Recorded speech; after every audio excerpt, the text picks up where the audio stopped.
Kapolres Dax Emmanuel imbau warga Maluku Tengah jaga Kamtibmas selama Ramadan.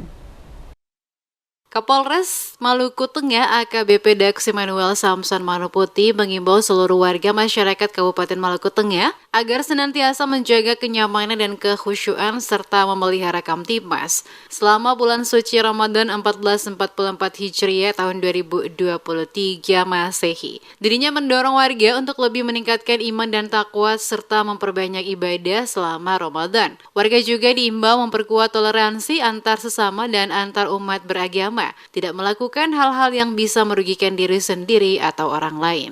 Kapolres menekankan pentingnya partisipasi masyarakat untuk peduli lingkungan. Apabila mengetahui terjadi gangguan Kamtibmas, segera melaporkan kepada Babin Kamtibmas setempat atau Polsek atau Polres terdekat. Mantan Kapolres Tual ini bahkan melarang kebut-kebutan atau balapan liar dikarenakan dapat mengganggu kekhusyuan masyarakat dalam menjalankan ibadah serta dapat membahayakan diri sendiri di lingkungan sekitarnya. Dikatakan selama Ramadan, Polres Maluku Tengah akan menggelar kegiatan patroli cipta kondisi. Sifatnya sosialisasi dan pembinaan kepada masyarakat agar tidak melakukan kegiatan yang dapat mengganggu suasana selama pelaksanaan bulan suci Ramadan. Adapun tempat yang menjadi sasaran operasi ini lanjutnya, tempat keramaian atau hiburan, perkumpulan atau kelompok sepeda motor, dan tempat-tempat yang dianggap rawan. Untuk kegiatan menyambut bulan puasa, yang pastinya kita melaksanakan pengamanan kegiatan sholat tarawih, ya, baik jajaran Polres maupun di Kota Masui dan sekitarnya, dan juga di jajaran Polsek.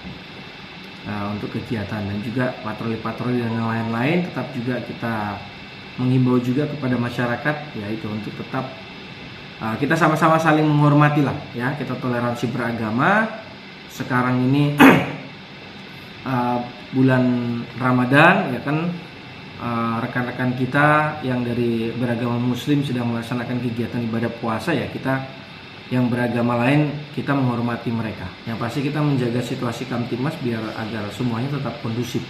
Selain patroli, salah satu dari agenda rutin Polres Maluku Tengah adalah dengan menugaskan anggota melakukan pengamanan sholat tarawih. Bahkan pihaknya juga sudah menyiapkan skema penempatan pos-pos guna melaksanakan pengamanan operasi ketupat di penghujung bulan Ramadan nanti. Oleh karenanya, Kapolres meminta dukungan semua pihak untuk bahu-membahu dalam menjaga keamanan dan ketertiban selama bulan puasa hingga Idul Fitri dapat berjalan dengan baik.